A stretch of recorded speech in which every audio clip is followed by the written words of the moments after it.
Seorang istri sah tikam wanita yang diduga menjadi selingkuhan suaminya. Akibat kejadian itu, korban meninggal dunia dengan luka parah di tubuhnya. Perempuan berinisial A 35 tahun yang diduga perebut lelaki orang ditemukan tewas bersimbah darah di kawasan Kebun Karet, Desa Tapus. Korban dibunuh tetangganya sendiri berinisial Y, 35 tahun yang tak lain istri sah dari suami yang diselingkuhi korban. Dedi yang merupakan satu di antara kerabat korban ketika dibincangnya mendapat kabar korban meninggal dibunuh sekitar pukul 11.30 setelah dihubungi keluarga. Dedi menuturkan Aryani merupakan janda anak satu ditinggal meninggal sang suami dan sehari-hari semasa hidup berkelakuan baik.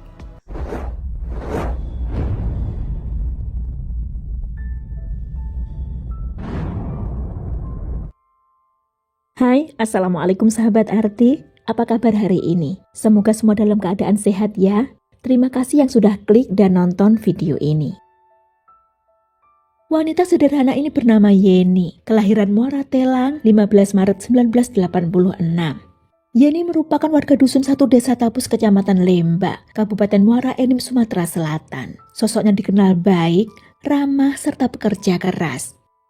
Seperti halnya warga lain di desanya yang mayoritas merupakan petani karet, begitupun Yeni dan suaminya.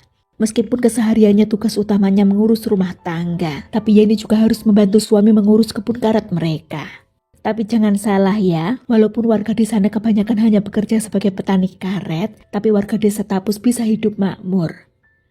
Dari pernikahannya yang sudah hampir 6 tahun dengan sang suami, Yeni telah memiliki 2 orang anak. Namun kesibukannya mengurus rumah tangga serta bekerja di kebun karetnya membuat Yeni ini kurang bisa merawat diri, juga tidak ada waktu, sehingga penampilannya tampak lebih tua dari usianya. Beberapa kali suaminya sudah menegur agar Yeni lebih bisa menjaga penampilan, tapi karena keterbatasan waktu juga keuangan, ucapan suaminya itu hanya dianggap angin lalu saja oleh Yeni. Hingga waktu pun berlalu, Yeni ini merasa kehidupan keluarganya biasa-biasa saja, serta baik-baik saja. Sampai pada suatu hari di bulan Juni 2021 mulailah terdengar selentingan kabar tentang suami Yeni yang kurang enak didengar. Menurut kabar yang beredar pada warga sekitarnya, suami Yeni katanya sedang dekat dengan Aryani, seorang janda tetangga yang juga berteman dengan Yeni. Beni Aryani atau yang biasa disapa dengan panggilan Aryani, berusia 35 tahun, adalah seorang janda cantik dengan 1 anak. Aryani dikenal sebagai pribadi yang cantik, baik, tak pernah neko-neko, juga bekerja keras. Sejak suaminya meninggal beberapa tahun lalu, Aryani harus bekerja sendiri ya, untuk membiayai hidupnya juga anaknya. Setiap hari selain mengambil getah karet di kebunnya sendiri, terkadang Aryani juga bekerja sebagai buruh untuk mengambil getah karet di kebun milik warga sekitar. Nah, antara Yeni dengan Aryani ini berteman ya, mereka pun masih bertetangga sama-sama warga desa Tapus. Tapi adanya kabar angin tentang hubungan terlarang antara suami Yeni dengan Aryani itu tentu mengganggu hubungan pertemanan mereka ya. Yeni yang awalnya tak percaya dan tak ambil pusing, diam-diam pun mulai mencari tahu kebenarannya. Sampai pada suatu hari di awal bulan Agustus 2021, Yeni yang merasa yakin jika gosip perselingkuhan itu benar, lalu mulai menegur suaminya. Tapi si suami tak ngaku. Sedangkan dari pengamatan Yeni, memang belakangan ada gelagat mencurigakan pada suaminya itu. Sering diam-diam teleponan atau menghapus pesan diam-diam di ponselnya yang membuat Yeni semakin yakin ada sesuatu yang tak beres. Karena hal itu pula lah, cekcok semakin sering terjadi antara Yeni dengan suaminya gara-gara kabar selingkuh tersebut. Merasa semakin geram, Yeni mulai berpikir ya, bagaimana cara menghentikan hubungan terlarang itu. Hari itu tepat di hari peringatan kemerdekaan RI, Selasa 17 Agustus 2021, saat para tetangga sedang sibuk mengikuti lomba, Yeni justru menyusun rencana. Pertama diambilnya sebilah pisau dari dapurnya, diselipkannya di balik baju di pinggangnya, lalu ia berjalan dalam diam menuju ke kebun milik tetangganya yang bernama Harun.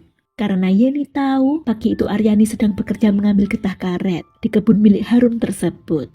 Yeni sengaja mendatangi Aryani dengan maksud ingin memperingati supaya janda itu tak mengganggu suaminya.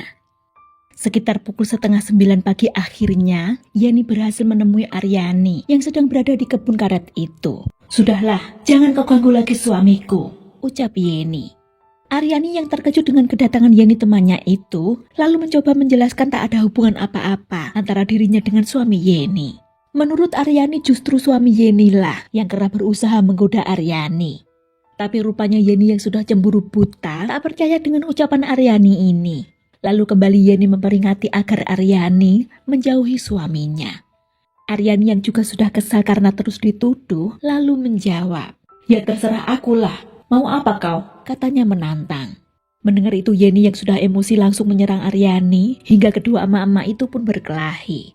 Tak menunggu lama, Yeni mengambil pisau dari balik bajunya, langsung ditikamkan pada Aryani mengenai bahunya. Melihat Aryani bersimbah darah, Yeni malah semakin kesetanan. Ditikamnya lagi bagian perut serta disayatnya kedua lengan Aryani yang membuatnya langsung tewas kehabisan darah.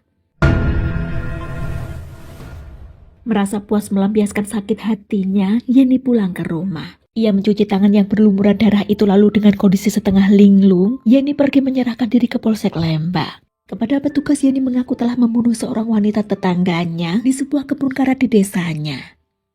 Saat itu juga sekira pukul 10:30 siang hari itu, polisi bersama aparat desa setempat serta warga mendatangi kebun karet yang dimaksud.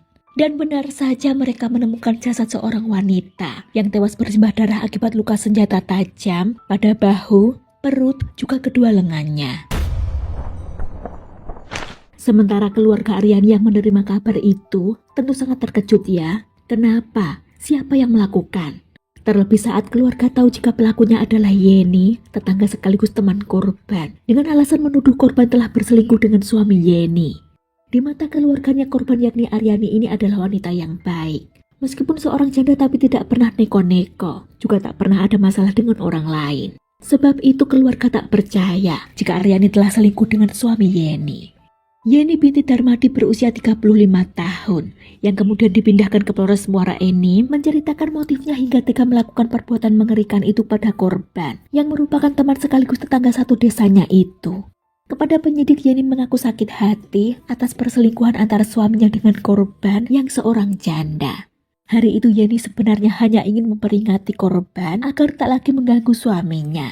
Tapi ucapan korban menurut Yeni justru seolah menantangnya. Karena itulah ia semakin emosi, lalu terjadilah pembunuhan tersebut.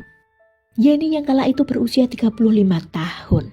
Atas ulahnya ini dijerat dengan pasal pembunuhan berencana ya, sesuai pasal 340 KUHP dan pasal 338 KUHP tentang pembunuhan dengan ancaman maksimal hukuman mati, penjara seumur hidup, atau penjara selama 20 tahun. Dan pada akhirnya, pada Maret 2022, Pengadilan Negeri Muara Enim memvonis Yeni binti Darmadi dengan hukuman penjara selama 20 tahun. Seorang istri sah tikam wanita yang diduga menjadi selingkuhan suaminya. Akibat kejadian itu, korban meninggal dunia dengan luka parah di tubuhnya.